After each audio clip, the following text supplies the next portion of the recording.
It is Friday, April 24th. The time is now 6 p.m. My name is Daisuke Tsuda. In cooperation with the Goethe-Institut, we are broadcasting Studio 202X. Today is the fourth episode of the series. In this broadcast, we have looked at the coronavirus from different aspects with our guests, our specialist guests. The theme for today's broadcast is Unsafe Mind, Anxiety, Isolation, and Authority in Times of Corona. In these critical times, how do we maintain our mental health? How do we mitigate domestic violence? Those are the topics that we will cover today with our specialists, our guests. Our guests for today are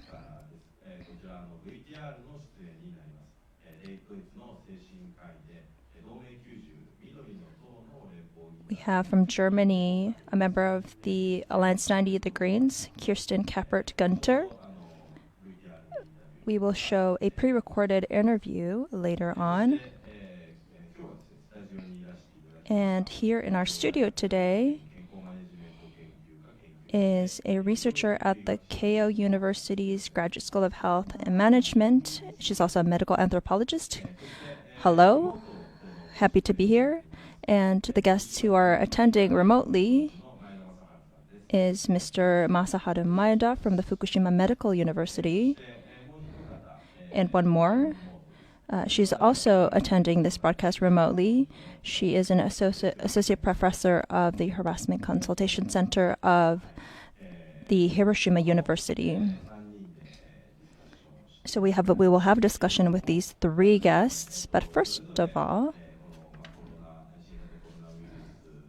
regarding this coronavirus and mental health, that's our theme for today. Regarding issues surrounding mental health and the social background of this, if you could each give your input on your background, your activities, and how you view this issue of mental health amidst the corona crisis. So if you could start with that as your self-introductions.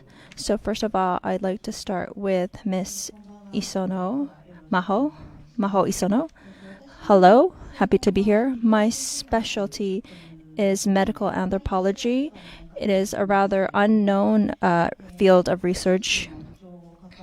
So when someone is ill, their health is compromised, I look at how people deal with that as an individual and how society deals with this. And I've done my research mainly through field work. I've looked at eating disorders in Singapore and Japan. And after that, I was part of a Japanese hospital. And I looked at respiratory symptoms and also Chinese medicine. That was my area of field work and research. For this topic, I'm not a specialist of mental health necessarily, but what Mr. Tsuda said, you said maintaining mental health, that kind of.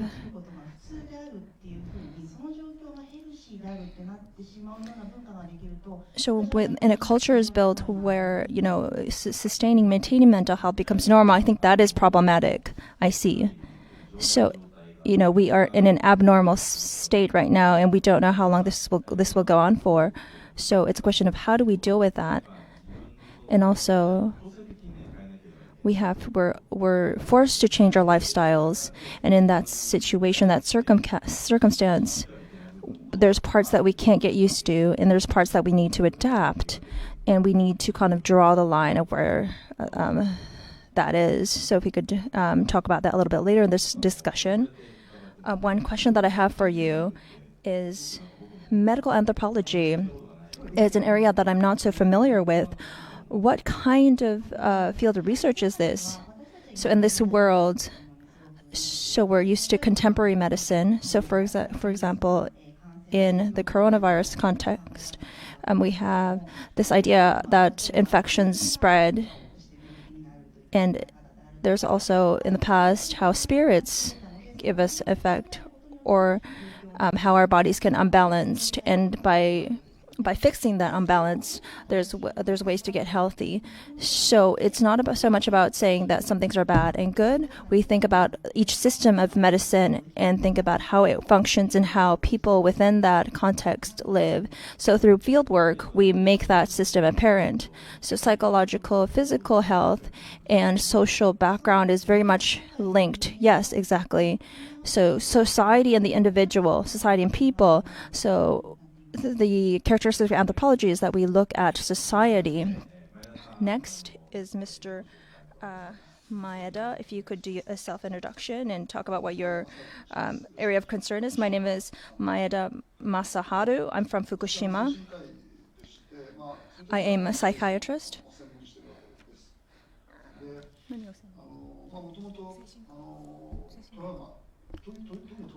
And I look at mainly trauma. So the medical name for that is PTSD.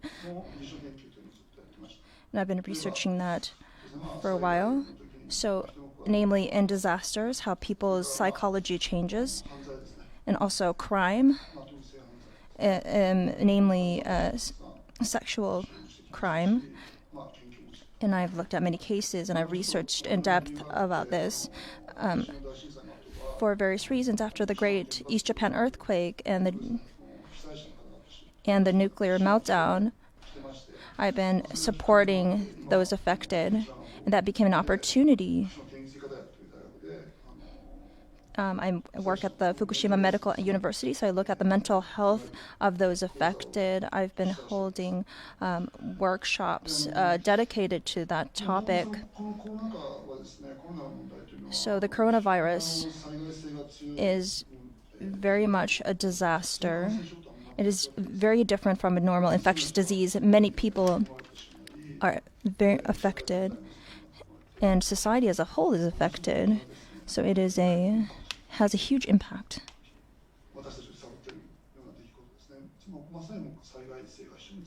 So it is very much disaster-like.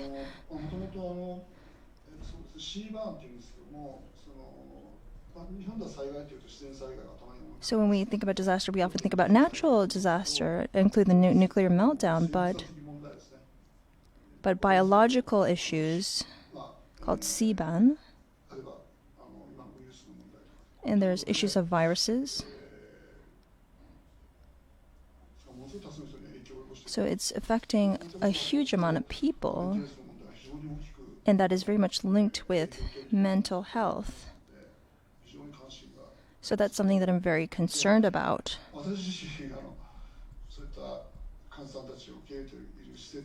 And I work at a center where we accept people that are infected, and there's also the issue of stigma, and it's something that I experienced firsthand, so I'd like to share that today with you all.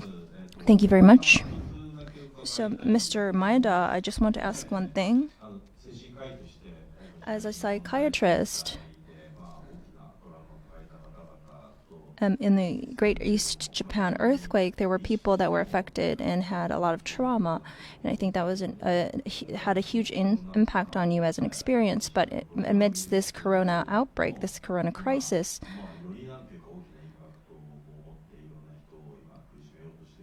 this has a larger impact in terms of the scope, the number of people affected. There's the East Japan earthquake and the nuclear meltdown and the coronavirus. You've experienced both firsthand, and there's things that are the same. So comparing the Fukushima incident and the corona, in terms of psychological mental health, what is similar and what is different? It's very similar. Of course, we're dealing with something that's invisible. We can't see it directly. And what I also feel particularly is the spatial kind of spread, but it's also the long period of time, the fact that everything is uncertain. We can't see a way out. So this length and period is very, it's a source of suffering. and that happened after the nuclear meltdown in Fukushima. So that's similar in that case. So we can't see what will happen in the future. This uncertainties, that's very similar. And also in Fukushima, you've seen patients in Fukushima. The people in Fukushima are also suffering from corona, so their suffering is twofold in a way. So I think they're in a particularly stressful situation. So if you could touch on that later in our discussion.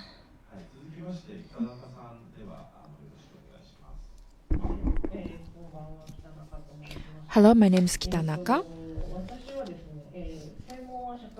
So my field of specialty is sociology, actually close to anthropology, and started as a researcher of gender studies.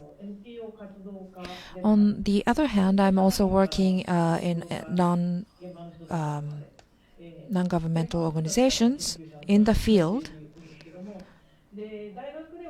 At the university, I am a professor at the Harassment Consultation Office. And there are many kinds of harassment, including academic harassment, sexual harassment. There are many kinds of bullying. So I'm basically working with sort of trying to solve these various kinds of troubles. In regards with this virus situation, I'm working especially with the issues of domestic violence between married couples and also other couples. There is a All Japan Women's Shelter Network. I am the president of this network. And we are convinced that this coronavirus situation is also resulting in horrible cases of domestic violence. So March 30th, we sent this letter of request to the administration, and actually many kinds of media paid attention to this, and I feel that the government itself is also paying attention to this request. So before attending this discussion tonight, I was also talking with the people from the administration. I feel that many people are actually interested in this issue, in thinking about this issue. So I think I would like to also talk about this with you here today. I'm also working at this one-stop sort of the hotline consultation centers. So really working in many parts of this helping people in the field. So one thing I want to ask you, actually last night on the news, with this emergency economical stimulus package, the government announced that they will provide 100,000 yen to every individual, but the payment will be made by household, the units of a household. And this is something that you're raising issue that this could lead to a big problem for women, especially who are experiencing DV, domestic violence, in their household. So many people are now pointing out to this issue. But the Ministry of Health and Labor and Welfare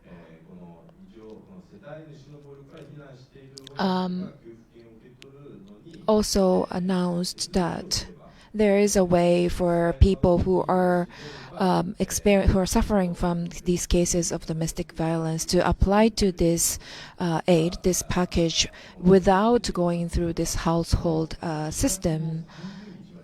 Then these people who are suffering from these cases have to approach local governments before April 30th. So that's actually really soon, and we don't have so much time. So actually, just earlier today, I've made a request that April 30th is too early, too soon for many people who really need this support. So I've made a request that it should be extended to the end of May, because I thought it was just a joke. Doesn't really it's not really realistic for and really all the hotlines, all the consultation centers are all going crazy today because everyone who is suffering from these cases of domestic violence, they all of sudden find out that they have to go through this procedure by the end of this month to get this package. So people are panicking. So so actually, it's just only 2 business days until the 30th of April. And especially for people who are maybe from the international backgrounds, they don't even have this information. The information probably hasn't reached them yet. So I just made a request to the administration that this really needs to be extended. It's not realistic. So yes, I will be hearing more about these cases later in the discussion. So the three of you have introduced their backgrounds, their interests, and specialty. From now on, we will be okay. We'll show a pre-recorded interview with German psychiatrist Kirsten Kappert-Gunter. So I've asked her in-depth questions regarding this theme. It's about a 30-minute interview.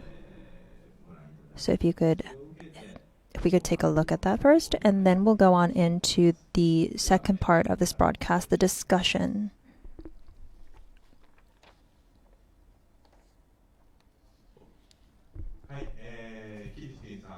Kirsten, I have a lot of questions for you today. You are a psychiatrist and a politician. I'd like to cover various topics in this interview and hear your perspective. First of all,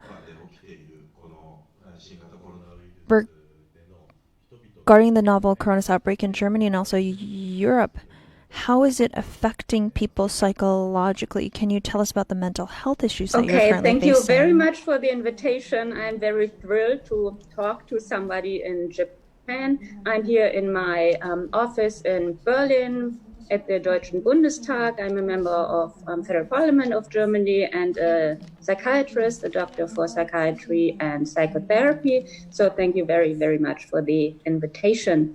To your question, what we see is different moods people are in. On the one hand, we have a very friendly mood. People show a lot of help to one another. They are asking, "How are you?" and they really mean what they ask. Young children helping their neighbors, doing the errands for them. And on the other hand, we do have, due to the shutdown, we do have a lot of isolation, especially for the elderly people, and so they are they feel lonely, and it is a difficult thing to let them know they're not forgotten, even if we can't have physical contact right now. Hi.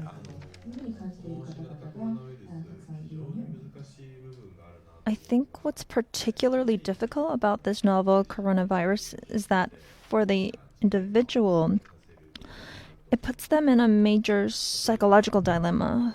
For example, you don't want to get infected, or if you do,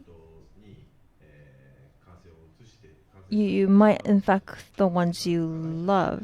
You might become the perpetrator, so to speak. So you want to be cautious. But on the other hand, you might find it difficult not seeing your friends, or you might have to go out to work to earn a living. You don't want to get infected. But with prevention measures like a lockdown happening, you're deprived of freedom to move around the way you want, and as a result, the individual ends up facing this huge dilemma. For many people, it's not possible to endure being subjected to such a huge dilemma over a long period. I think that being exposed to this kind of dilemma for a long period of time will result in psychological stress, and that will result in directing one's frustrations towards not the virus, but people.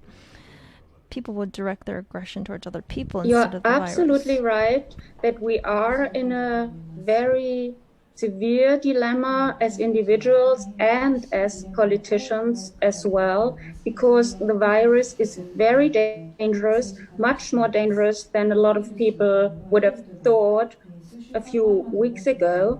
And on the other hand, the lockdown and the isolation that comes with it is also very dangerous. It is especially dangerous for the elderly people who are alone, who really suffer from the isolation situation. And it is also a very big issue for families with young children, because asking what do we teach our children, usually we would teach them go around, see your friends, meet one another, be friendly with one another, hug your friends if you feel like it, and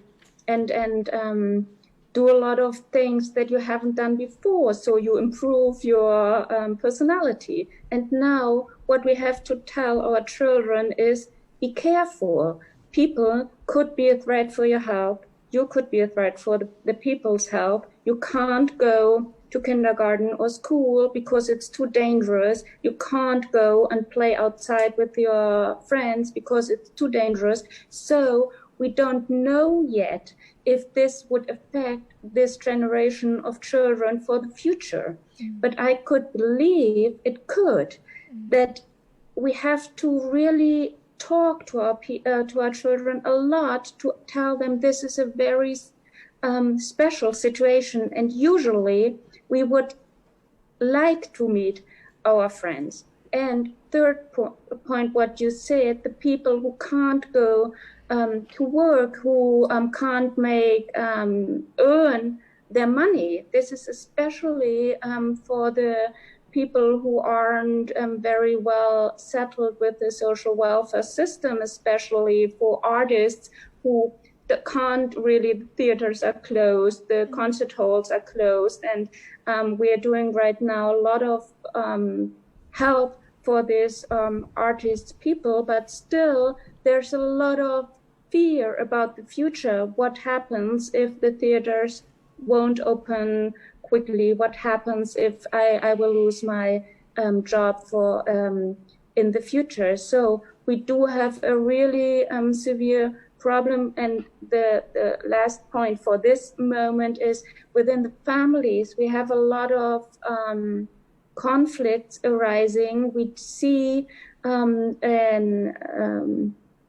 domestic violence is a severe problem. We know it by the hotlines we have, so people could call there. So it is very, very important that we address all those issues and think how we could help those people, because otherwise we would have a situation that we could have a post-traumatic stress disorder arising in the future, because what we are now having is a slowly moving stress and traumatic situation. As you mentioned earlier, in Germany, because of the corona crisis, young people are talking to the elderly more, being kinder. This reminded me of a book by an American nonfiction writer called Rebecca Solnit, called A Paradise Built in Hell. The book points out that when a large-scale disaster strikes, the victims, those that were involved, experience a sense of solidarity and an uplifting of spirit and a heightened awareness towards social contribution that gives way to an unfolding of a temporary utopia where social morals are upheld at a high standard. I think something similar is happening in this corona outbreak now. What I would like to ask you is, do you think that this kind of disaster utopia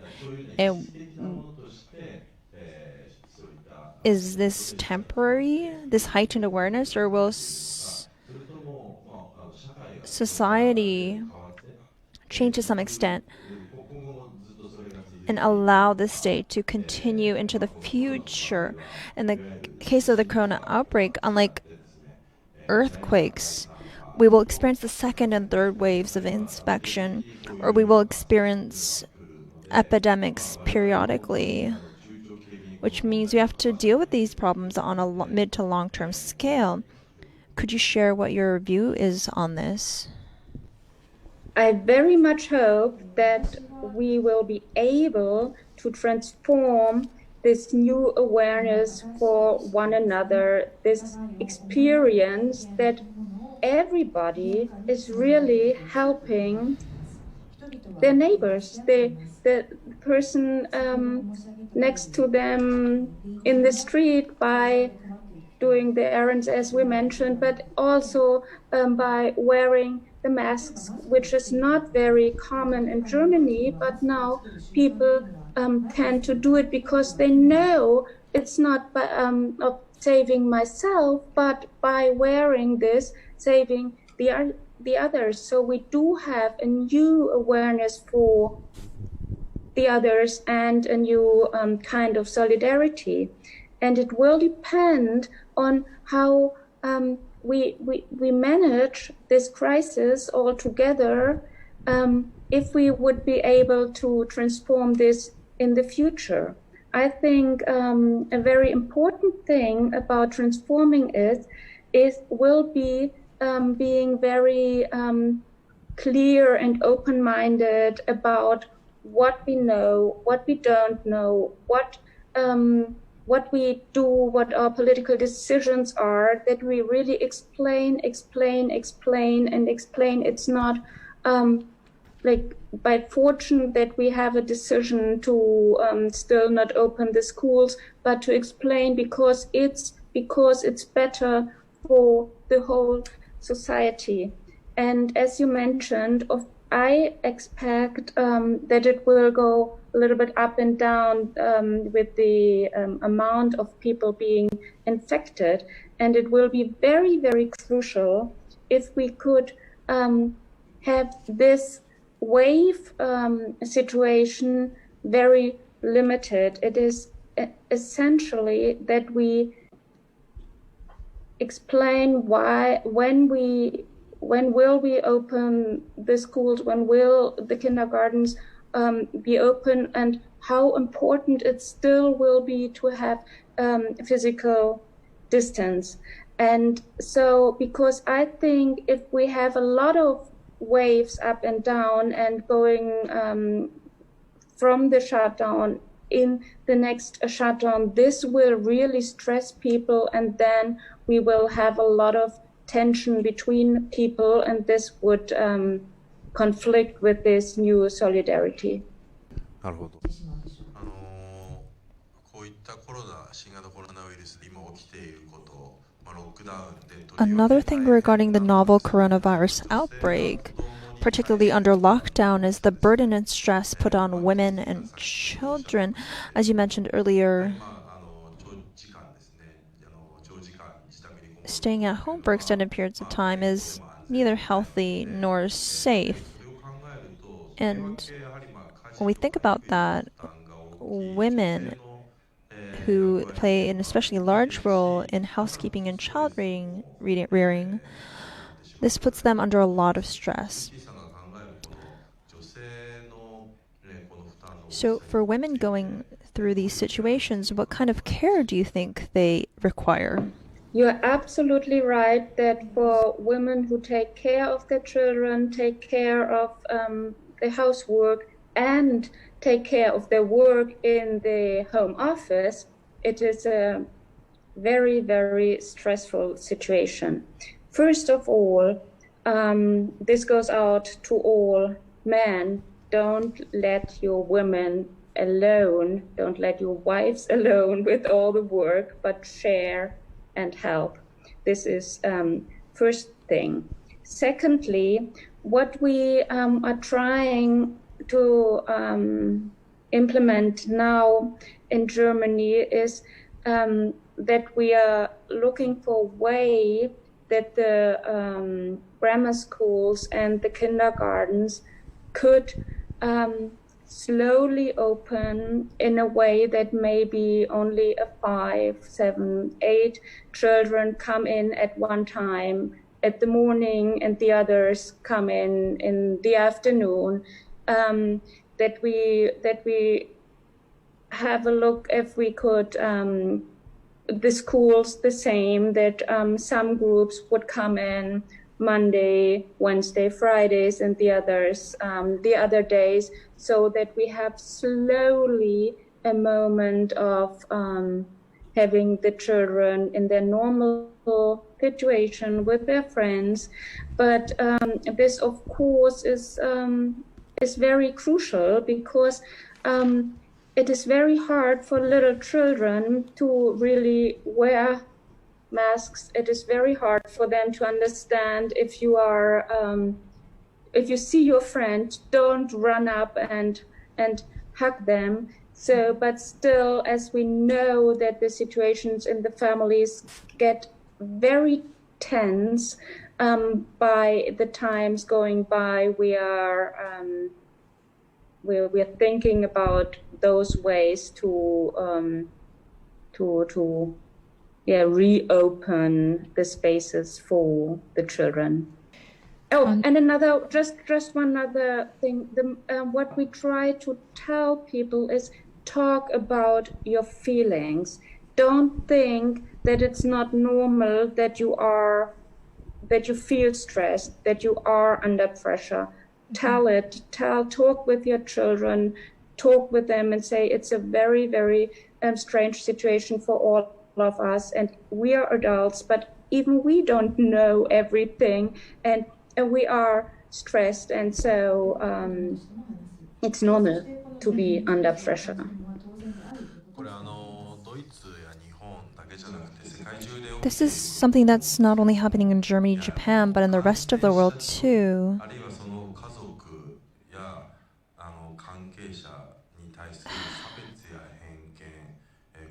How can we reduce discrimination and prejudice against infected people, their families, and other people involved? Also, if you or someone close to you is infected with the virus, what kind of mindset should you have? And what kind of mental care should you be getting? I hear this from some places in Germany also, that people are discriminated because they are infected, although this isn't a very big issue so far. What I would suggest is always to say this virus can really hit everybody. There is no way you can really make sure that you don't get infected, but we are all depending on one another, so we could try to flatten the rate and to keep people from getting infected. And illness never has anything to do with fault. You are never wrong, or it's your fault if you get sick, and especially not with this virus. And I think this is very, very crucial that the media and everybody says, be careful, protect one another. It could hit anybody.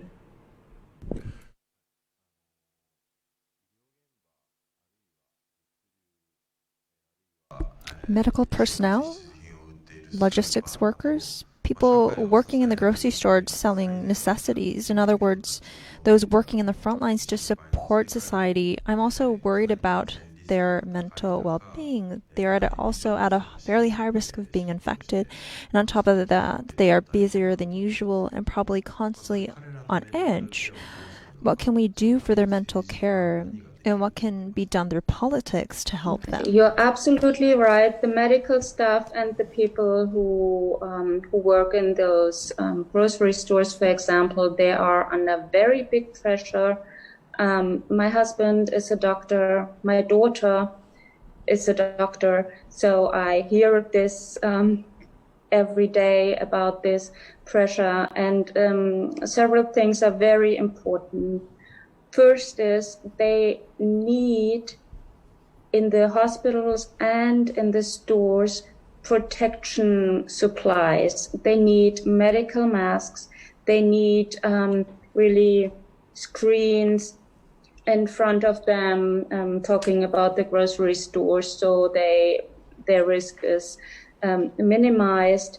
It is very important that people, that the directors of those hospitals, for example, take care that people don't work too long hours, that they find enough sleep, that they do have breaks, that they have time to have their lunch and drink a sip of water. This sounds very trivial, but it's not, because people need to know it is good if they take their little breaks, because otherwise they can't help others. This is like in the airplane, you get told if there is a drop of oxygen, please help yourself first and then help others. So if we don't take care about ourselves, our sleep, our desires, then we cannot help others. This is really, really crucial. The next thing is, in Germany, we have, especially the nurses, aren't paid as well as they should be paid, in my opinion. Same with the people in the grocery stores. And what we do is, as everywhere in the world, we have people applauding from the balconies for this stuff, which is good. There's nothing to say against applauding, but they need to have good salaries also. And we just, today, we had a decision by the German government to pay the nurses better than before. And this should have been very long before this way, but finally we had at least a little increase in the salaries. So this is like what we could do. I think that entire societies, the entire world, due to the coronavirus pandemic, has been traumatized, but what implications will this have on a democratic civil society? Very lucky that this virus hits us in a stable democracy. In Germany, for example, what we know or what we see is that the fear of being hit by the virus makes people ask for more for authority, for more restriction, and we always have to say about what is necessary to fight this crisis and what is too much restriction and authority. So if we are able to always explain as politicians why we decide in which way, it could even stabilize the democracy. What we also notice right now in Germany, it might be the same in Japan, that we are searching together for the right way to deal with this crisis. And this leads to situations where scientists, where politicians say, last week I thought a situation is like this, but now, today, I know it's different. So I say, oh, I didn't know something, I made a mistake. And this is quite new in the political system. Usually politicians tend to say, I know how things go, and wouldn't say they were mistaken. But now we see it is necessary to really say, well, sometimes I'm learning. And this is a very, very important moment for societies to see we're learning together. Nobody has ever been in such a crisis before. So it is necessary, we are learning together and we strengthen our democracy to fight the situation that may be very authoritarian, you will translate it in the right way. People would take their chance. So there is a chance to even strengthen the democracies, and this is the right way.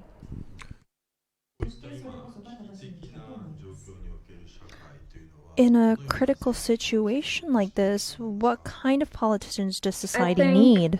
As always, a person who really cares about the people, a person who is honest, and a person who is able to listen to other people, that is to the scientists, that is to the colleagues, that is a person who is able to share their knowledge and to be open for other opinions and to work side by side for the help of the society.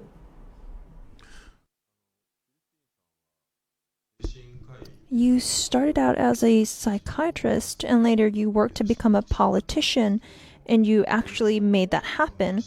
What made you want to be involved in politics? I've been a psychiatrist for 25 years, working at the hospital and working in my private practice. And from the very early years of when I graduated from high school, I was very politically involved and interested. And by the time treating my patients, more and more I noticed that help is much more than an individual thing. I have a lot of experiences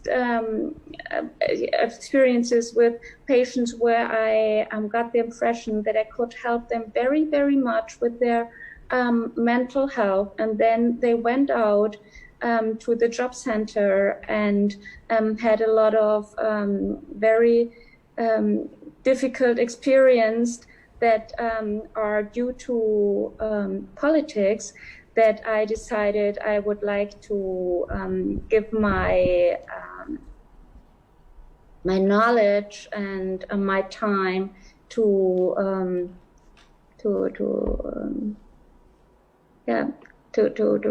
influence political ideas. And a very important thing is that I'm absolutely convinced that the way we deal with our climate change, the environmental issues are so severe for our health, for our economy, that it is very important to have politicians who think climate issues, environmental issues, health issues together. And this is what I'm trying to do. Being a doctor and a politician, are there similarities, or is it something completely different? The way I'm working is very different, but still both is about caring for people, caring for society, and caring for mental health. So there's, in a way, is the way of thinking and trying to help people is quite similar. Hi. This brings us to our last question. We are currently experiencing anxiety in these uncertain times. What are your thoughts on how we should deal with this uncertainty? The interesting thing right now is that we all face this anxiety all together. So we do have the experience that people, for example, with anxiety disorders or depressive illness right now even feel a little bit better because they're not alone with these feelings. So this is a chance for all of us to say we are not alone, and we are facing this severe crisis all together. And as we said in the beginning, if we keep this new awareness for one another, this caring for one another, this solidarity, then it could help us through this crisis. Thank you very much for your valuable input. It definitely expanded my understanding of the topic. Thank you so much, Thank you Kirsten. very much. It was a pleasure, and I say bye-bye to Tokyo from Berlin. Thank you. はい、キリスティンさん、今日はいろんなことをお伺いしたいと思います。医師でも精神科医でもあり、政治家でもあるキリスティンさんに。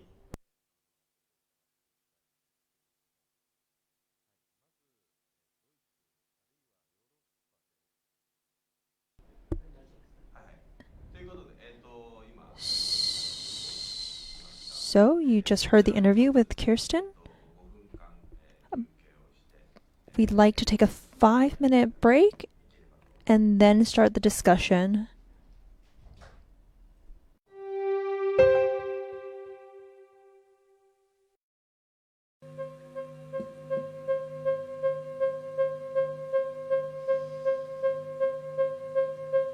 Oh, it's been without lovers, a necessary relief, an automatic release, a nagging will to be desired by anyone.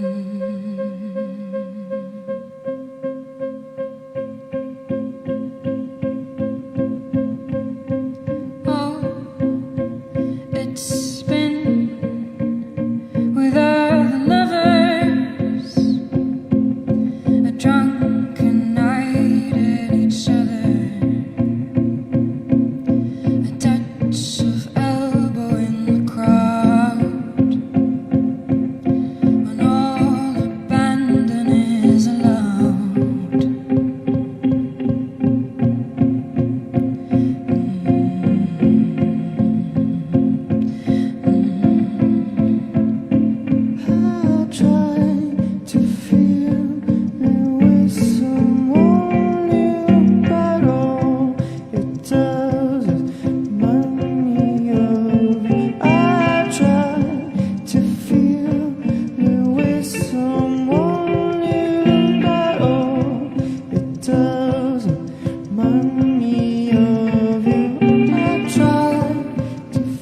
It's been without lovers.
So this is part 2 of the broadcast, the discussion. So we just saw a 30-minute interview was quite long. However, we were able, the topics covered in the interview also connected with what the self-introductions that we had in the beginning of the broadcast. First of all, Mr. Maeda, as a fellow psychiatrist, hearing psychiatrist and politician Kirsten's talk, what did you think? We're having some audio difficulties right now. Okay, we hear you now.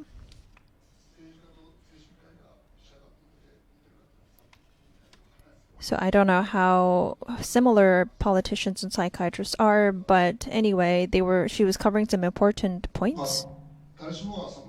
Everyone.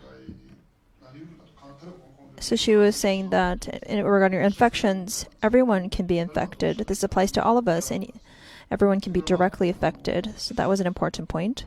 And also, when we're suffering or when we're anxious, that is something that not to be ashamed of.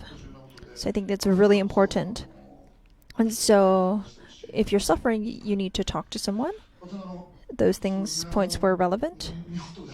But I felt that it was very different from Japan as well. Disasters, of course, fuels solidarity. We refer to that as resilience. So that's something that happens. But that kind of strength, the Japanese people have this characteristic of bonding together in times of crisis, but I don't feel that for this particular situation under the coronavirus outbreak. So maybe it's a difference in culture. I'm not sure. So a difference in culture came up. I want to ask you, Miss Isono, Japan and Germany, difference in resilience. The Great East Japan earthquake was a time of resilience, people working together. We saw the Japanese people really being resilient, and that was attracted attention for the world. But in the coronavirus outbreak, we don't see that kind of resilience. In Europe, there's the Black Plague. They have this history of, infections, pandemics. We have the Spanish flu, so we have that history in Europe. So they already have this literacy, this experience towards epidemics, looking at it historically. But Miss Isono, the difference in Germany and Japan, based on what you heard from Kirsten, what are your thoughts on that? So I'd like to talk about something very personal. On Twitter, there's this word called voluntary restraint police. So individuals who basically point out that people are not practicing voluntary restraint. So although there's self-restraint orders, there's people that put signs on these shops saying that they need to self-restrain, and I experienced the same thing near my house. Next to a shrine, there's an open space, and this place was not closed, so lots of families would come with their families, and children would be running around, and they would be having a picnic. And to me, it wasn't a very condensed place. People were just having fun, and of course, I thought we needed that kind of place, otherwise children would be tired. And I put my chair there, and I was reading a book this morning, and a person came up to me and said, "Oh, children are playing around," and this older gentleman and said, "Oh, because of that, we had to close that." And maybe he was also not happy with the fact that I was there. He said, "This is a sacred place, so you need to understand that as an adult." And then he just left. And so from tomorrow, that place is going to be closed, but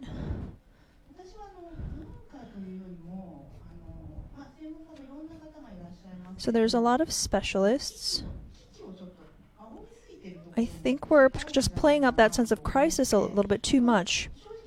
Honestly, compared to Germany, Japan is 40 million people, but the death rate is very low. But people are saying it's dangerous, dangerous. We need to do more, more, more. There is no message being put out that gives people a sense of ease, and there's no solution that gives people see a way out. So people are surveilling each other and controlling each other. So so it's hard to see this sense of solidarity, like Mr. Maida pointed out. And for me, what I personally felt was alarming was that there's specifications for how to shop at a grocery store, and we each in our own locality we figure out how to shop. So there's this local knowledge that's already there. So all those things are put away in the garbage bin, and we have to do it in a uniform way based on the suggestions, instructions of the specialists, and that is causing stress, and that's causing people to attack other people. And Kirsten said that disease is created by society and politics, but I think that kind of policing is also something that attributes to this kind of creation of a disease. Ms. Kitanaka, so when we have people attacking each other, policing each other, and of course people can't imagine what it's like for especially people who are vulnerable, and that connects to things like domestic violence. Kirsten talked about domestic violence in the interview. What were your thoughts on this? So the positive input that she had was very interesting. The solidarity in the Great Hanshi Awaji earthquake, that was called the dawn of volunteering. That was the first time that Japanese people went to volunteer to help people that they didn't know. And then the notions of trauma, PTSD was introduced to Japanese society. And for this corona outbreak, of course, there's atrocious things happening in the household, but compared to before, people have this imagination that things like this are happening and that this is a really serious problem. There's more people that are concerned than before. And also technologies like Zoom, Skype, online connection. If we didn't have any of this, I wonder how different the situation would have been. Twitter as well. Connecting online because of that, even if atrocious things are happening in the household, public opinion posts that are sympathetic to those things are popping up. I see. So Ms. Kitanaka, I agree with some of the things you said.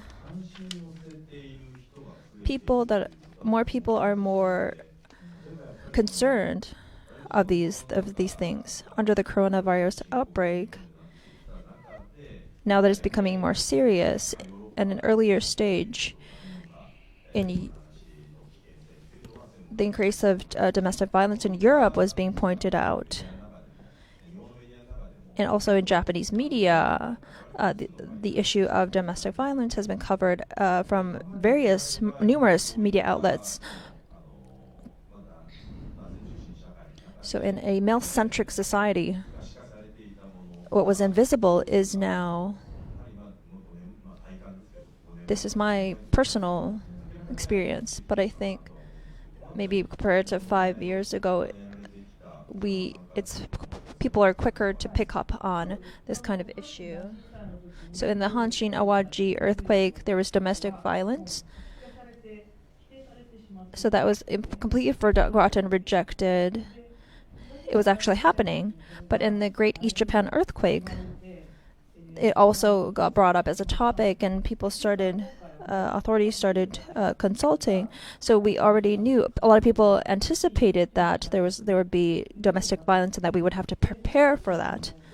What's also very interesting is that because we have the internet, there's this global connection that the internet makes possible. So support workers of domestic violence in Japan, they can connect, for example, to Italian support workers, Taiwanese support workers. So they can connect online and update each other on what is happening in their local area. So in that sense, there is this building of solidarity because it's this era of the internet. So you mentioned how it would have been without Zoom, things like Zoom.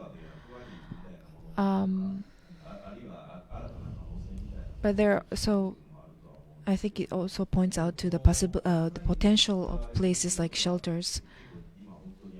So connecting online may be very important for people who are subjected to violence, women subjected to violence. Normally,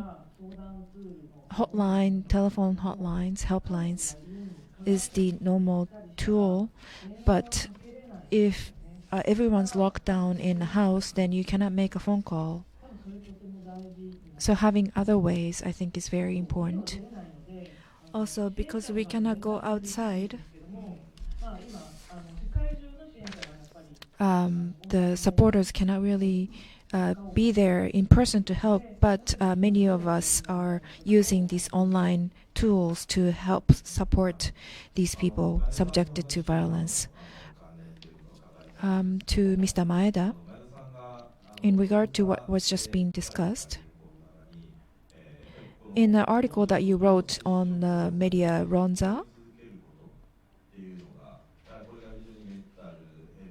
so being locked down for a long time actually has a very bad influence on the mental health. You mentioned this on the article. But on the other hand,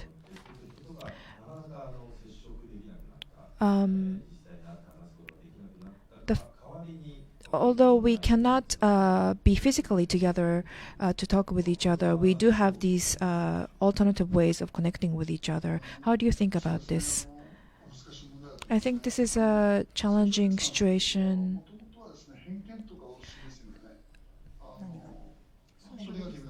So social distance, actually, the term was used in regards with for example, prejudice. So social distancing and social distance actually refer to different things. But Ms. Isono just mentioned what we have to be careful about is this divide of sort of mental states.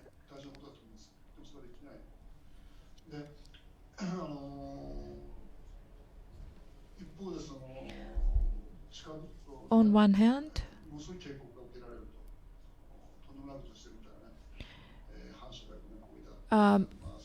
we cannot be close to each other, and if you do get close to each other, close to someone, then you are almost seen as if you are like a criminal.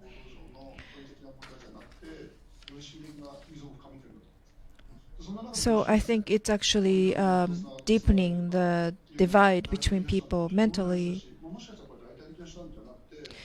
But maybe this sort of ways of connecting online is not only the alternative way. It may be the main ways of connecting for people. But I don't think it's still available and accessible and common for everyone yet. So I think there are many challenges ahead still before we reach that point. This is a very sort of basic question in a way. As a psychiatrist, you work with many clients, patients in the clinical situations. And I think it's really important for you to see people in person, but it's very difficult now. And so we are using tools like Zoom and other video chatting to talk with your patients. So compared to talking to your patients online or in person, what are the differences? Of course, they are different. It's not just we communicate not only through verbally but also our facial expression, the way we breathe, and everything. So all of these are communicating. You see better. You sense more of these when you're in person. But I do think that we should pay more attention to these online communications.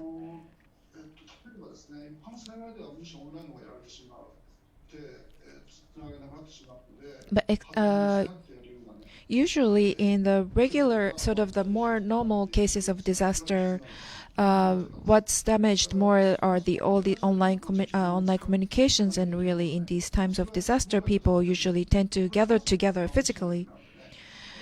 So what we have now is a quite different situation. So this is something that is really unprecedented. So also for psychiatrists in the field, they don't have the experience of using these tools. Yes, I think this kind of communication, we need to work better to know how to make the best use of this. Ms. Isano, what did you think about what Mr. Maeda said? I agree with Mr. Maeda.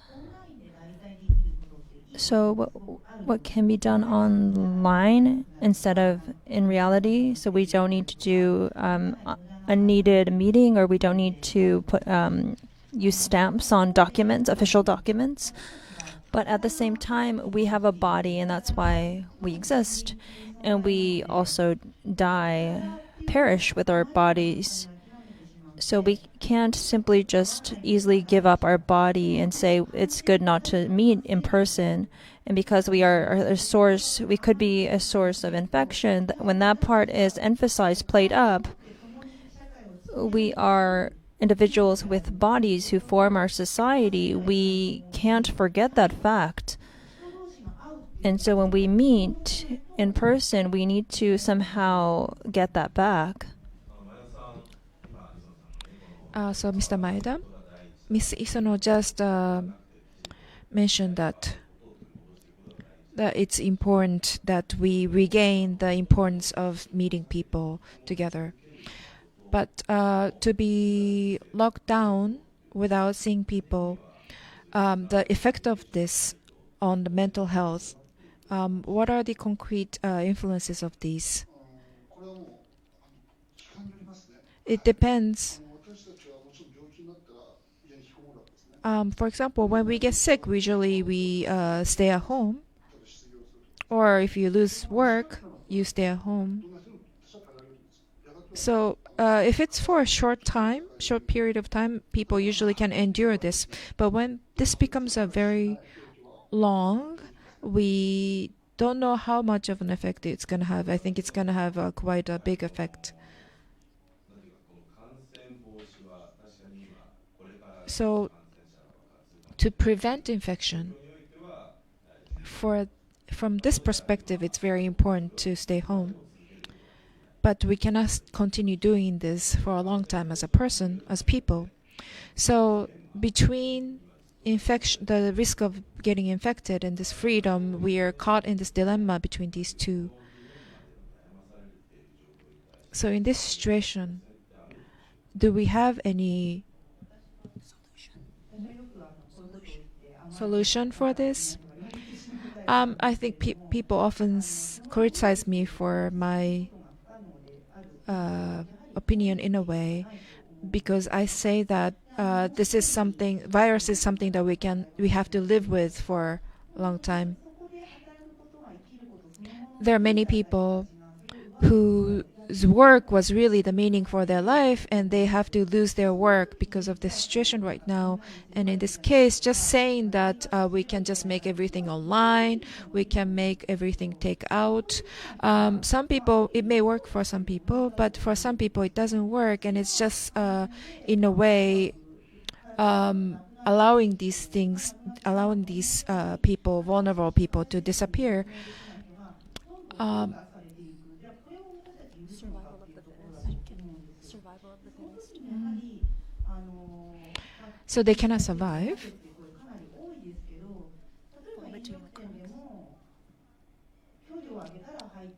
So, but we may have different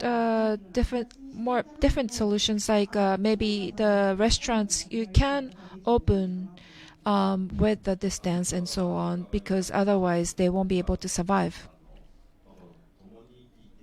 I like to ask Ms. Kitanaka. Ms. Isano said we have to live with this coronavirus. So when you're in a codependent relationship with an abusive husband, under this corona crisis, the domestic violence and abuse, sexual assault that happens. So let's say that the husband does not have, has lost his job, and he becomes oppressive to the family, and that results in more oppression towards the woman, the partner. So how do we break that chain of violence?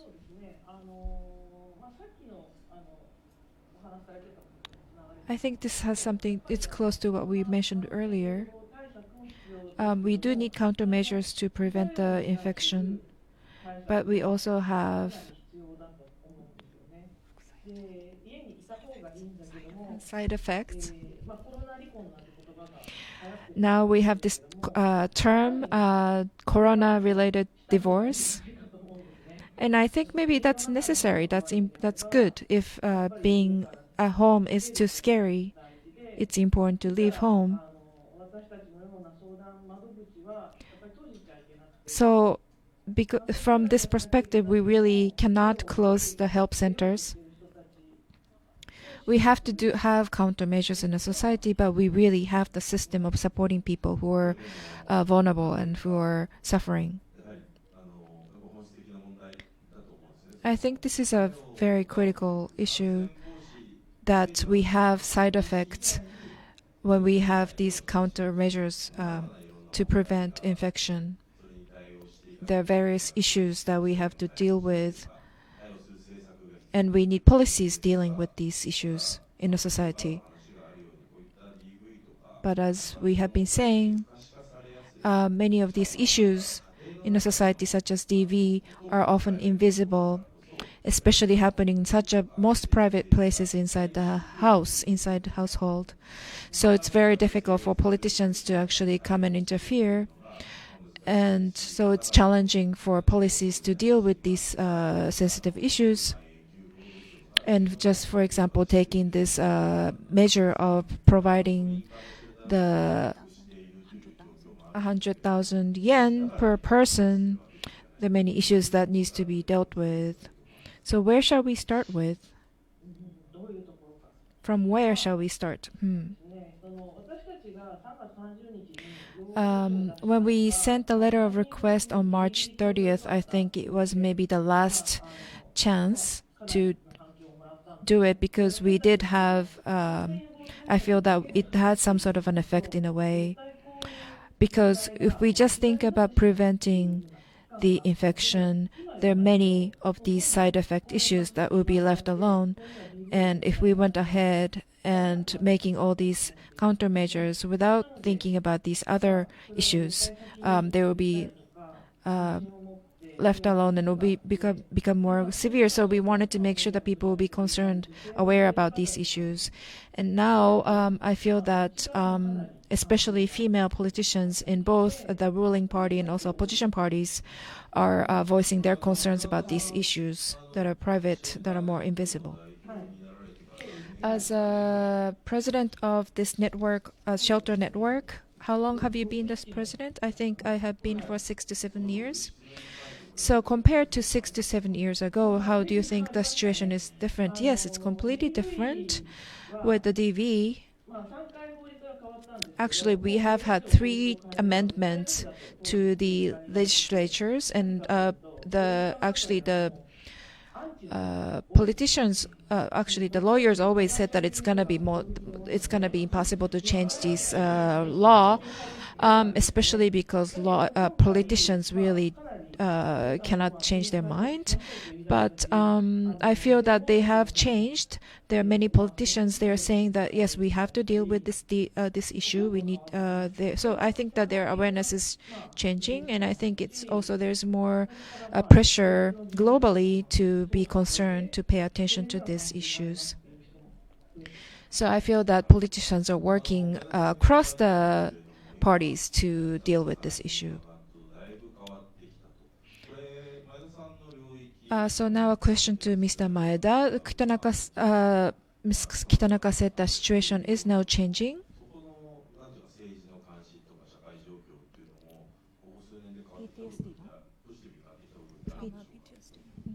So do you think that the climate, political climate surrounding PTSD also has changed?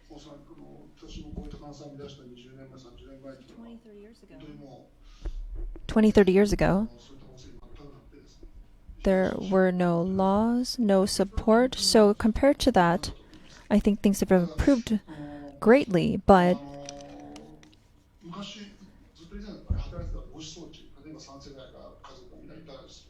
so 3 generations of family, things that we could prevent before now cannot be prevented.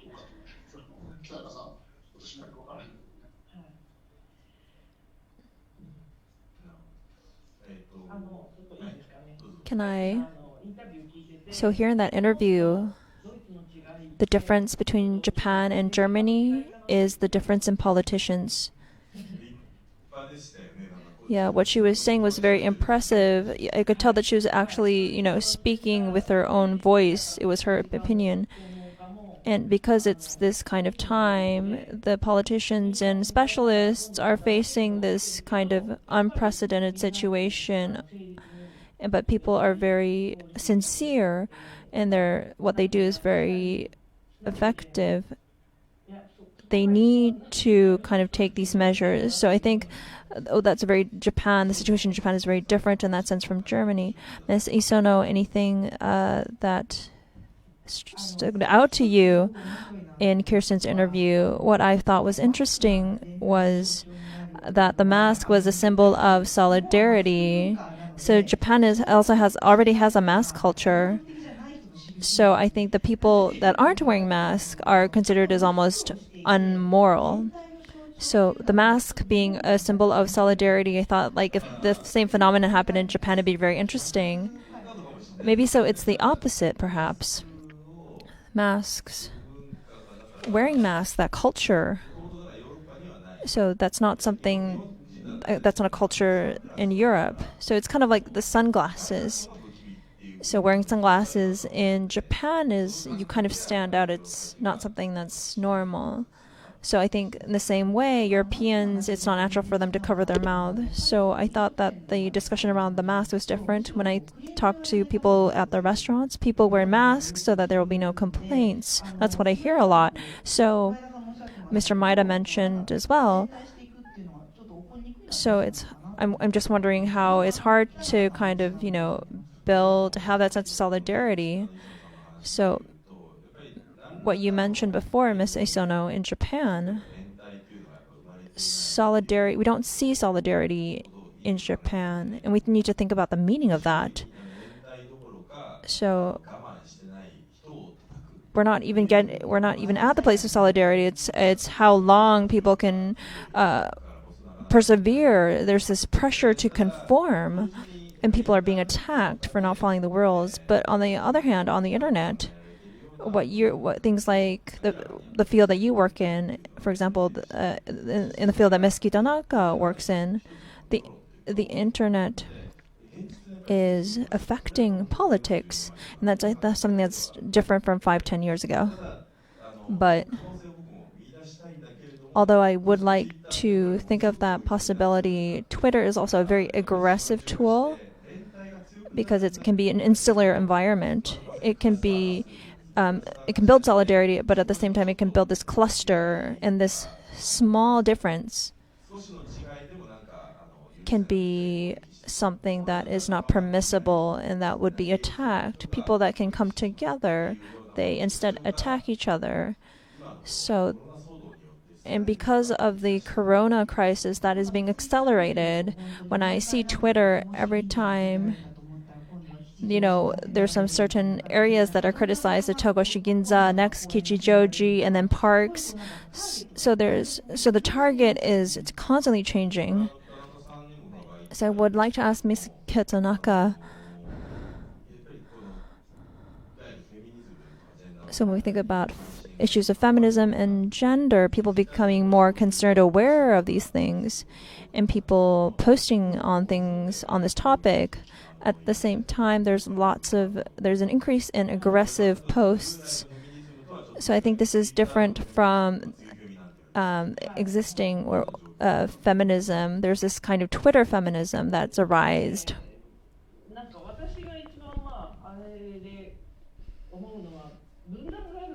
What I think really is that there is a divide between the feminism from the original sort of form as it started in Japan, and feminist that's happening. This feministic discussion that's happening on Twitter. Especially the young generation, they don't really use the phone, and they use mostly SNS, social network. So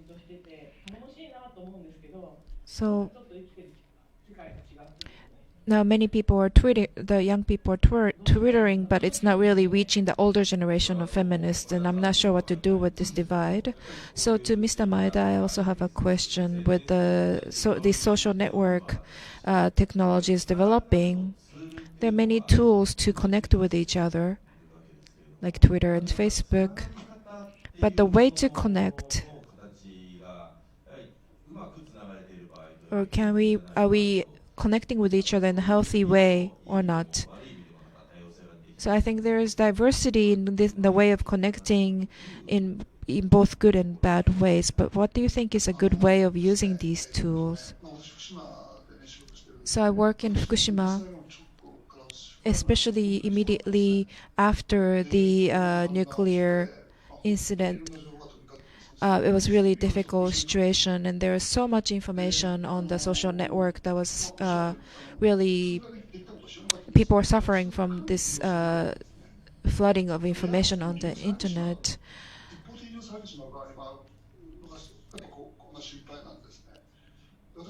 And people having very difficult time, and sometimes it can be abused, this sort of tool. So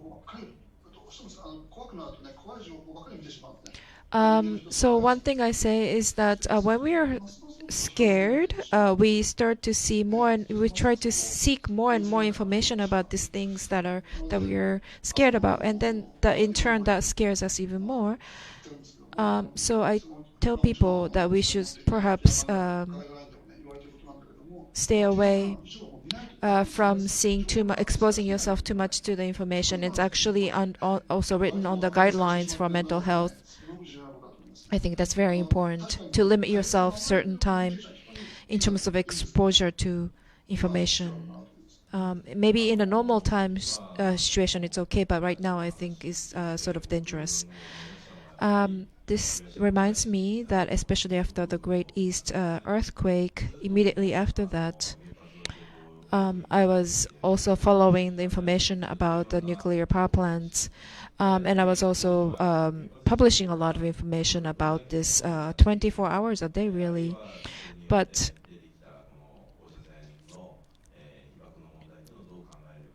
how to think about this information that we get? Many people had different opinions about this. Some specialists said that this amount of radiation is not so alarming, and some specialists would say that no, it's really we should be alarmed. And it was really confusing, and I was following both sides, and I was in a way retreating all the information that I thought were trustworthy. But the followers basically told me that they were just tired because I'm now completely confused what is true. So I cannot trust anyone. And I just decide to think anymore, and I will just listen to what you say. And I think that's very difficult. I think it's, in a way, as an attitude, it's important to be open to both sides of opinion about, for example, taking the radiation or about the virus. No one agrees on the solution about how to solve either on radiation or the virus. So being open to both sides as an attitude, I think, may be a right attitude, and yet in a way I think it also can confuse people too much, and it could numb people's thoughts. So I think this guideline to limit yourself to the exposure to important is information is important. So this sort of stopping the thoughts.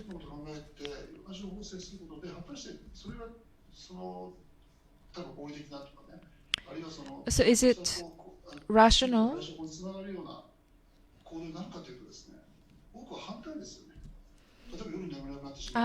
Yeah. So actually, I think being exposed to too much information doesn't necessarily lead to people where they stop to think, but actually they overthink and they cannot sleep anymore. They become even more anxious. So again, limiting yourself to a certain time in terms of reading, absorbing information. I think after a certain period, maybe you can take a break, you can maybe do some exercise, and then maybe come back to information so that you can pay more close attention to how your mind and your body is reacting to this information. It's really dangerous. It's almost like muscle training, like you need to know your body and mind and the balance of this, and finding your own pace so that you can keep the balance and the health. I will make a comment from a completely different perspective. I was just reading this sort of ethnology of these indigenous people who live in the deep forest of rainforest in the Amazons. They don't have any of these digital tools like Twitter that we have. And this author, Everett, says that people seem so happy. There's no one who is depressed. And I've never seen happier people. But their life is always next to danger. There's so much risk in their lifestyle in a way. People die, people don't. Maybe giving birth is also dangerous. They may not get enough food. But their lives. So what's different between their lifestyles and our lifestyle is that when we want information, when we want to get information, in a way we let go of our own thoughts and our own decision. And when we try to gather more and more information, more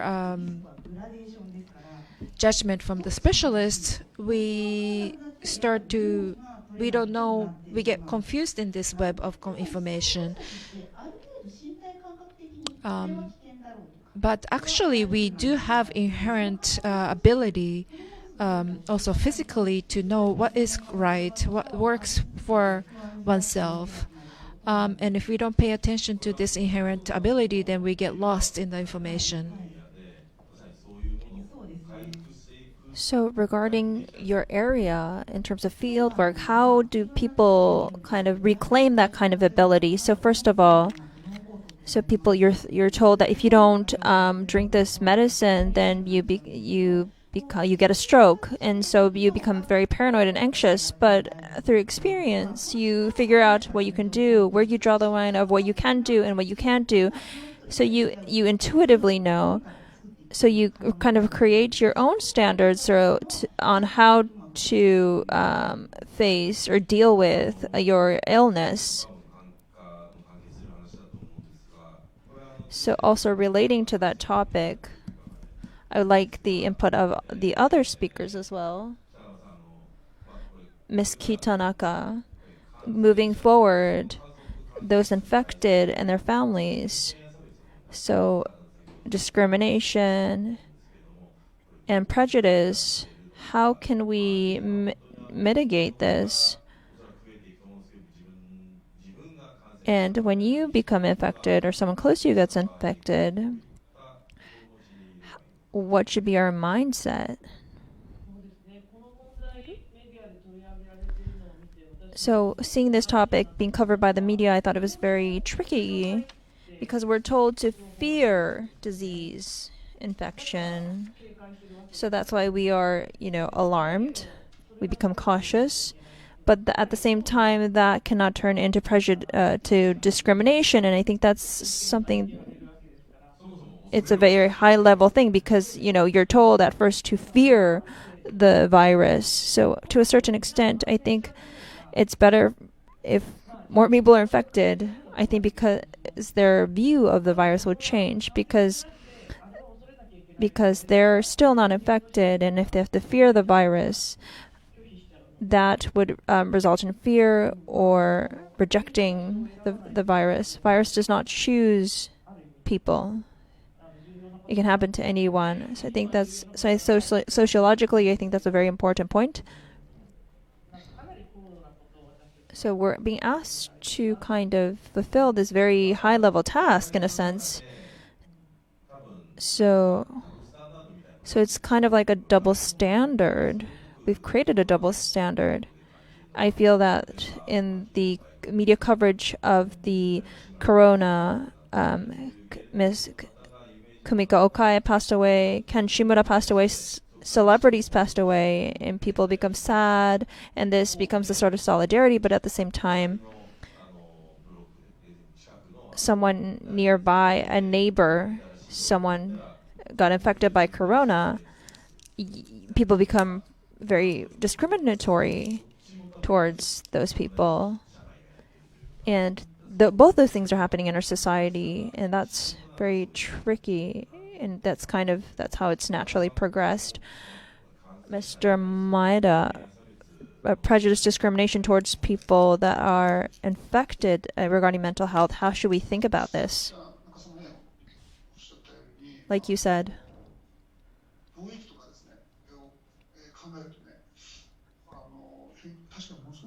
So, as you said, it's very difficult because people are told to avoid people that are infected, and also that could turn into discrimination. So it's this overlaying of two things, and that are kind of opposing. But having a disease and having your life in threat,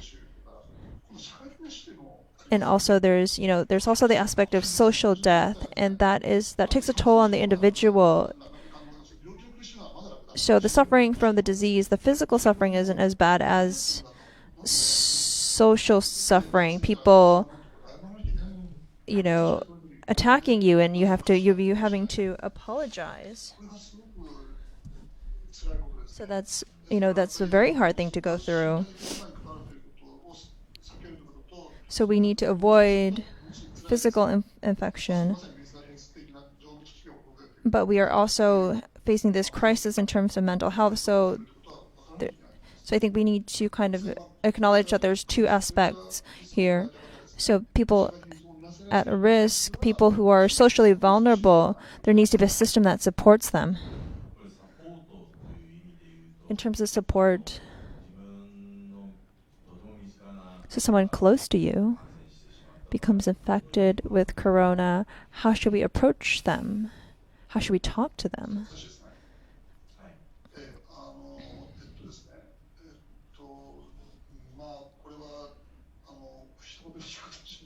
So it's very hard to give you a simple answer.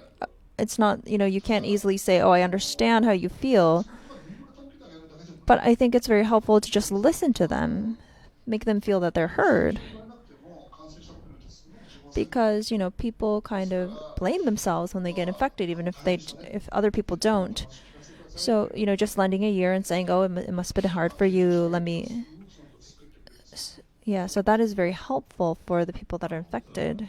Ms. Isono, I would like to ask you, hearing the two input from the two guests, is your interview article. So, for example, in South Korea, Taiwan, Singapore, apps, tracing apps are being used. So, if there is someone that is infected, they are forced to, it's mandatory for them to download a tracking app, and they're using all these surveillance tools to trace the infection route, and that's how they warn people nearby. So using digital technology, making full use of digital technology is a form of digital clean discrimination. So that's, people think that that's something that can't be helped, but there's also pain in that too. And that's kind of, glossed over.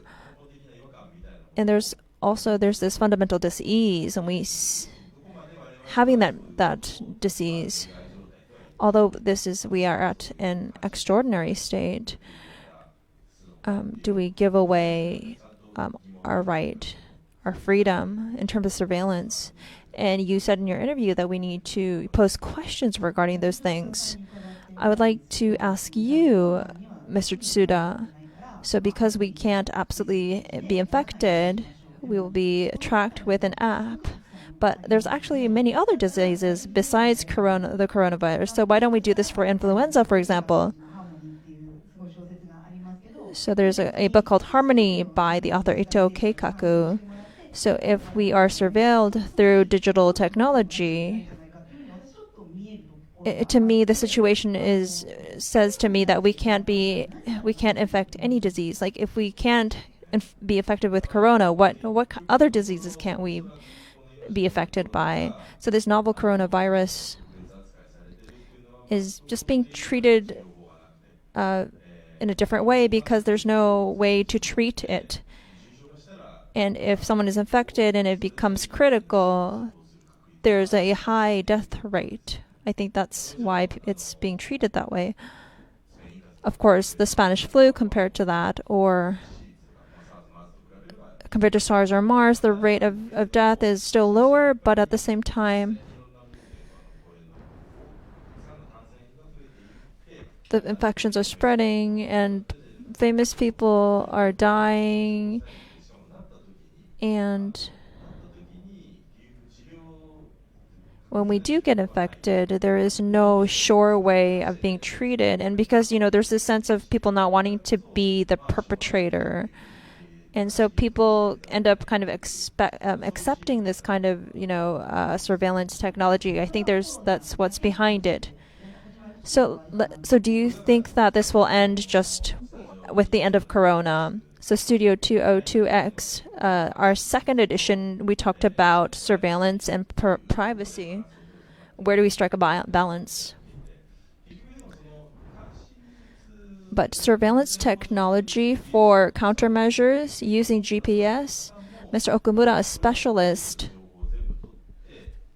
in this, he was saying that he wasn't saying that we should utilize all information to surveil the people. He was talking about how do we maintain individual liberty and conduct surveillance. So there is a gradient, and we need to talk about where we want to strike a balance. So of course, when there's fear and anxiety that's heightened, people find solution in digital discrimination in a way because they are anxious, because they are unsure psychologically. So I've been throwing difficult questions at you, Mr. Maida. So this kind of anxiety where there's no answer, how do we deal with this? What kind of mindset should we have on a day-to-day basis? If you know, I would like to also know.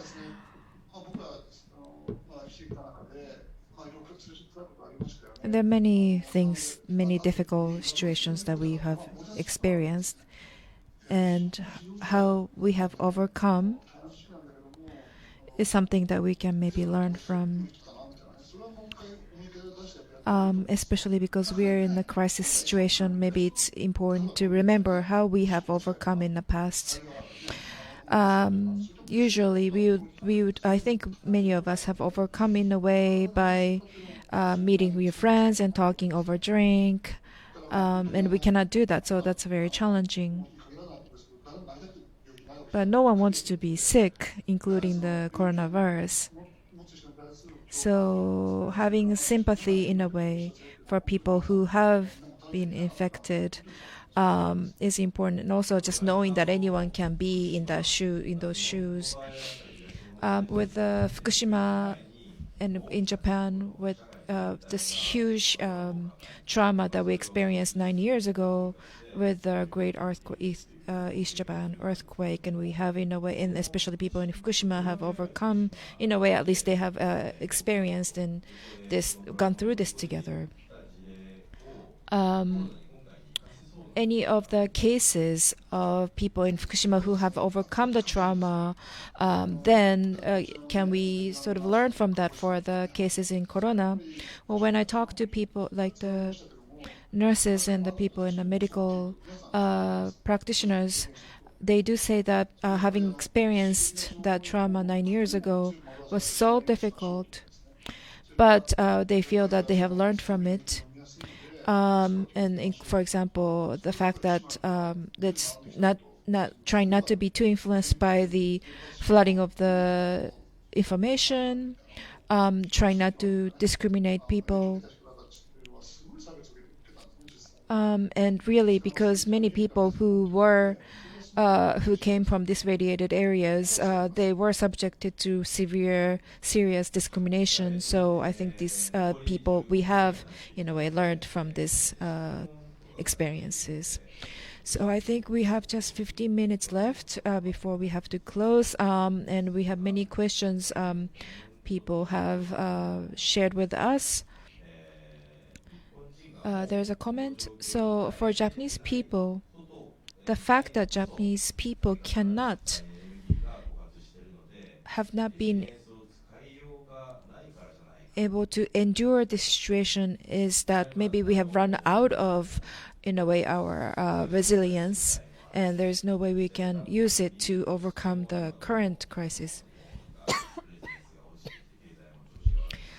That is, that we have gone through so many traumatic situations that we have, in a way, lost confidence, and there's just not anymore, in a way, no money. The infrastructure is, in a way, broken, so there's no resilience. So what do you think about this, Mr. Maeda?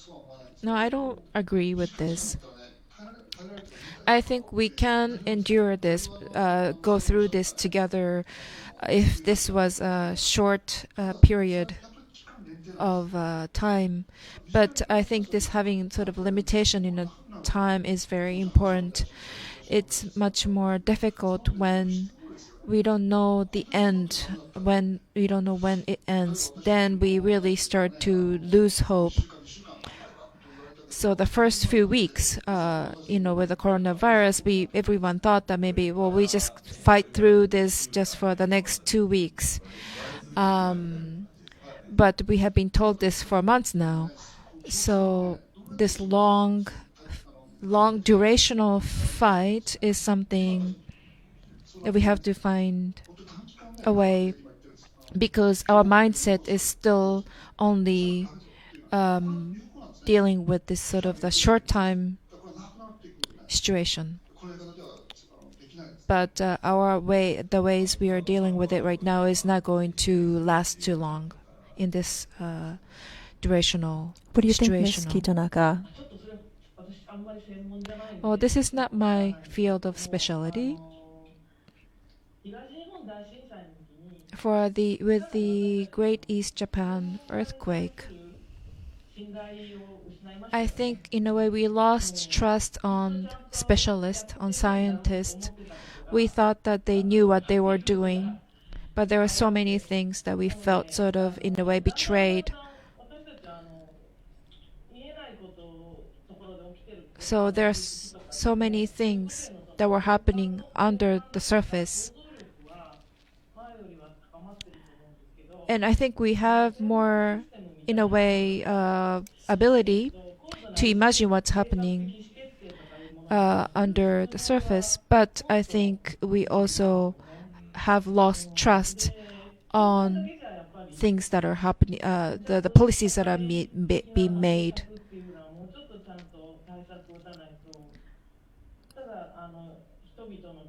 So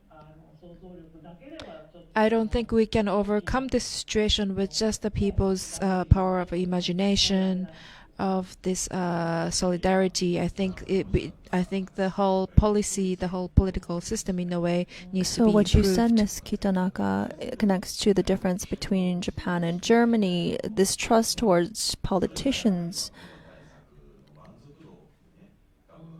And I think that relates to how satisfied people are of how government authorities have dealt with the coronavirus. So in Germany, there's about 5,000 people that are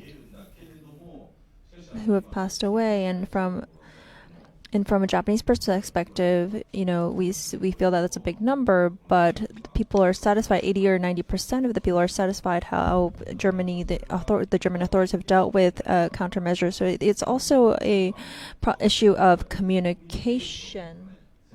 So Ms. Isono, risk communication, the situation where people distrust specialists. I'm working with the cases of HPV vaccination, or also eating disorder. And I have been researching sort of how the specialists on these cases communicate about these issues. What I've noticed is that many people criticize the current policy of the Japanese government in response to the countermeasures for the coronavirus. But actually, I feel that in a way it's really working, because we have been able to keep the infection rate and also the death quite low. But when I say this, people think that I am siding with the current administration, because people like to criticize what's happening. I think a lot of what's seeing right now is supported by the work of the specialists, of the medical practitioners on the field, making the policies. But in Japan, there are sort of many ways of the way that the government or the organization proceed. All the procedures that we have to go through to implement some things, the policies, it's the sort of the problem, whereas all the people on the forefront of the field they're really working with their best, their hardest, and still it's sort of almost falling apart. So I think we are sort of holding on. Many things are working in a way, but we cannot be optimistic.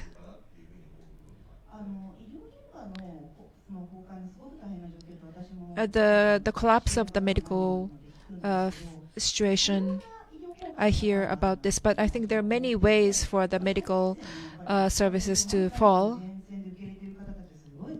I think that many people on the forefront are really fighting hard. Their situation's really severe, especially people who are at the hospitals that are accepting the infected people, but also the private practitioners, they're actually losing their patients. So we cannot talk of even the medical field in just one sense. I think that if we see it one way, there are always other sides, and we have to be aware of that.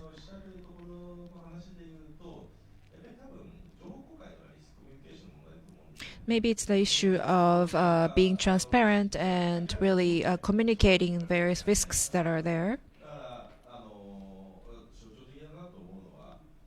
What's perhaps symbolic, the Governor Cuomo, I think it's one of the most, in a way, a failed example, but Governor Cuomo is doing this press conference every day to open all the information and taking the responsibility so that he can win the trust of the people. But in Japan, what's being communicated in the politics, we just don't have enough information, not enough explanation. And all the messages from different departments, different ministries are totally different. So I think our hearts are all been psychologically we've been infected, or mentally we've been infected, so to speak, by the coronavirus. Mass media is the same way. I don't really want to see TV. I wish there was news besides the corona coverage. I'm sure there are other topics that can be covered in the news, but even sports has been plagued by the coronavirus. So in that sense, there's some points of argument discussions. And for me, I think it's important that we spend like 2 hours to really dig deep. TV going forward, because we can't broadcast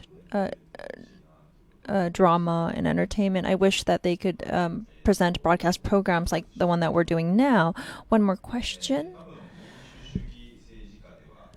So under democracy, when a state of emergency is declared, I think this is regarding other countries, human rights is turned over to authorities. Do we accept surveillance? So it's a question of how much we can trust the government. What I was not happy with was that my position, I cannot really trust our current government, so giving away, being kind of my livelihood being restricted by our government, it was something that I was not happy with. So having done that imposed by our current government is not something I'd be satisfied with. I see. It's very tricky. Another question. Mentally, if we were all individualized and we are not isolated, that would be an ideal situation, being able to stand on our own feet psychologically. So it's just a question of being self-reliant. What is that? What is the definition? What do you think about Mr. Maida, about self-reliance and isolation?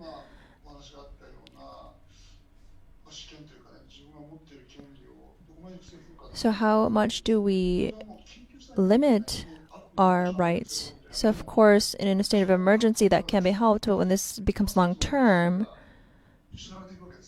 autonomy is lost.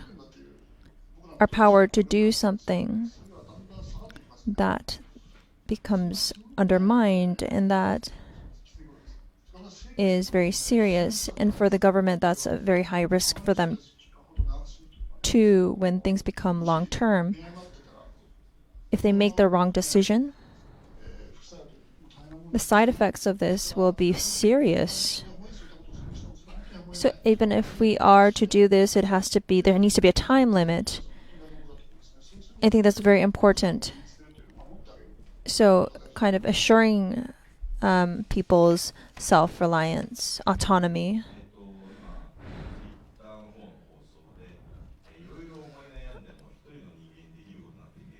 So there's a limit. This is from Twitter. I feel like there's a limit to what an individual can do, even if they're suffering.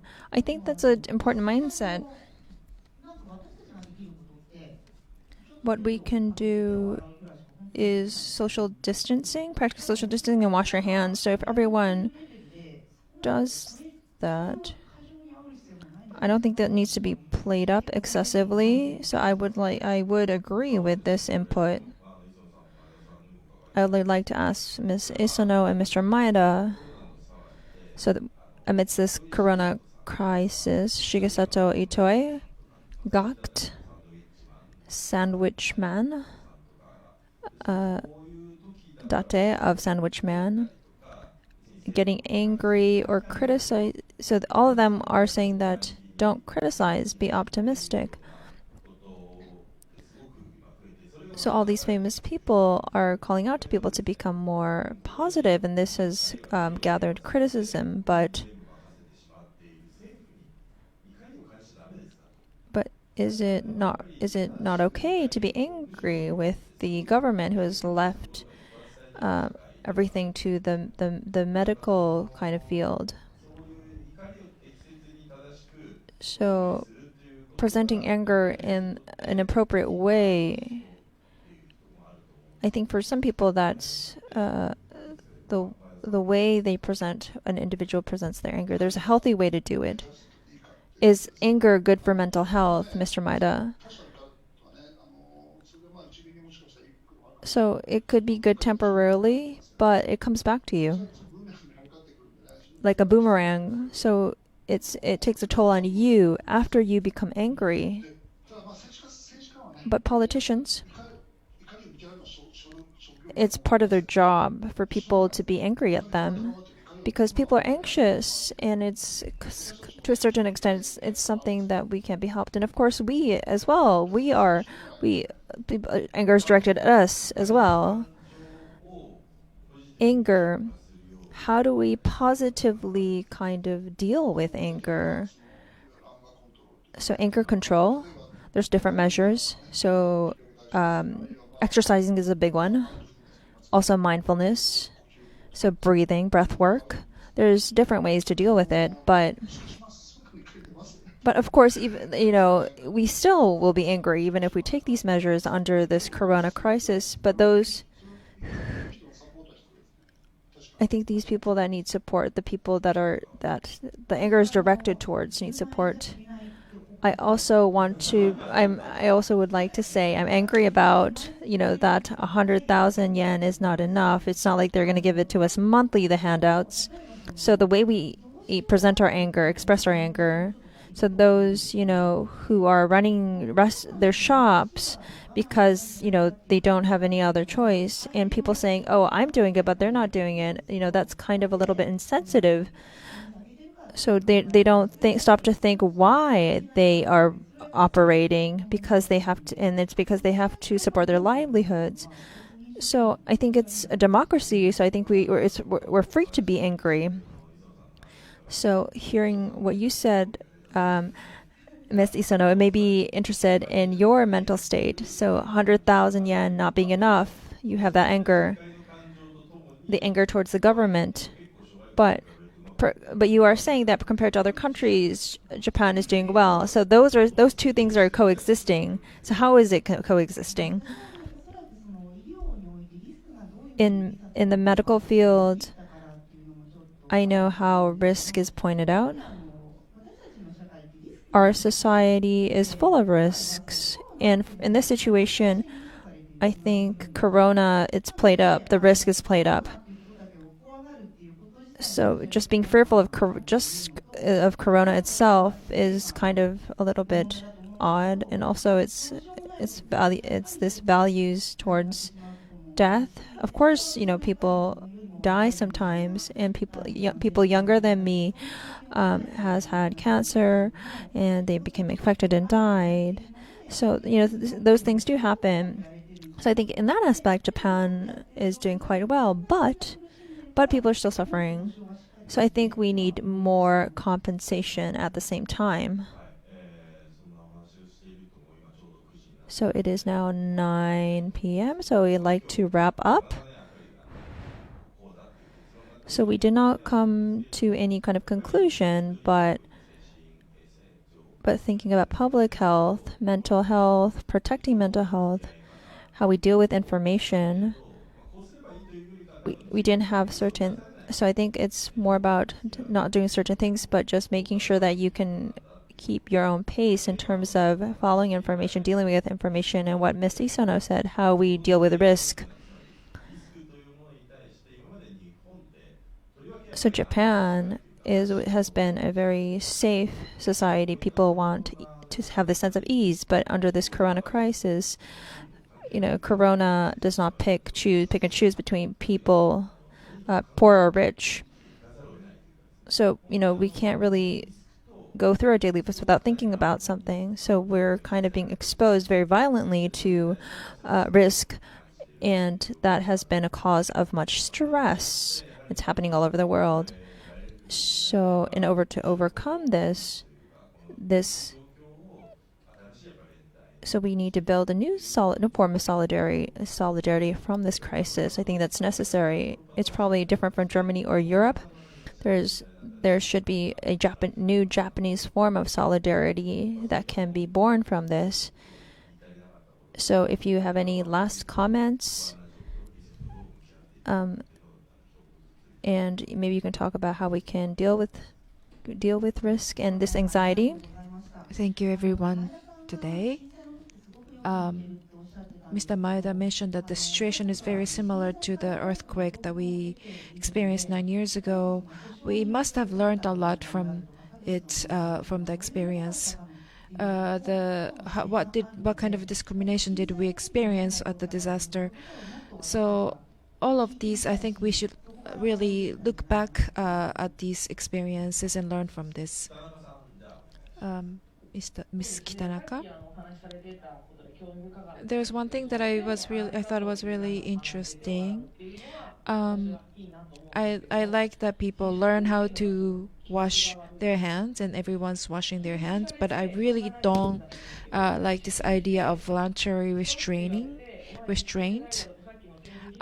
This whole the policing that people do on each other, saying that it's because we are just being requested to restrain yourself. Actually, the governor of Osaka just announced today that the businesses that are not following this request to restrain their business, they're going to actually publicize the businesses that are not following this request. And that's really sort of like witch hunting, and I really find it very uncomfortable. But this is happening in Japan. We're trying to overcome this situation in a way with only through the request, without any order. So as long as this is the situation, maybe it's gonna be difficult. Just one thing to add from me is that you should really praise yourself that you're doing good. So because we feel like everyone's really blaming each other, everyone's blaming themselves, but you should just say good for you. You should praise yourself.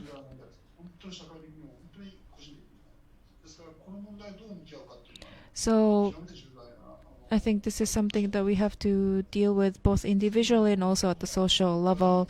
The issue of unemployment, I think, is going to be very severe.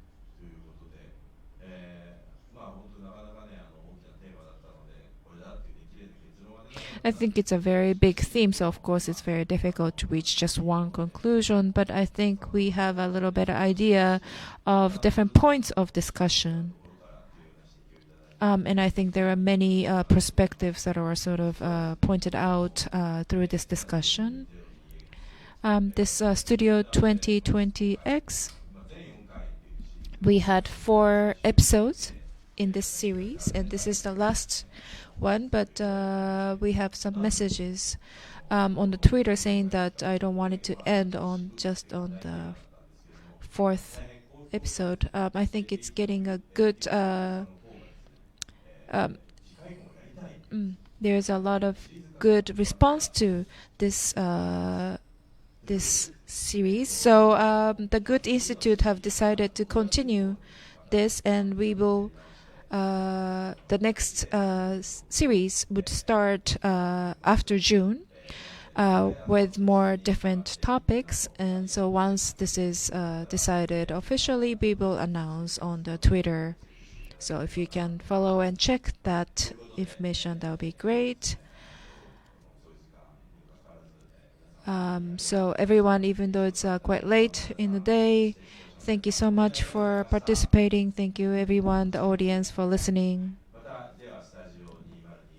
So I'll see you again in June in Studio 2020X. I am Daisuke Tsuda, the journalist. Bye.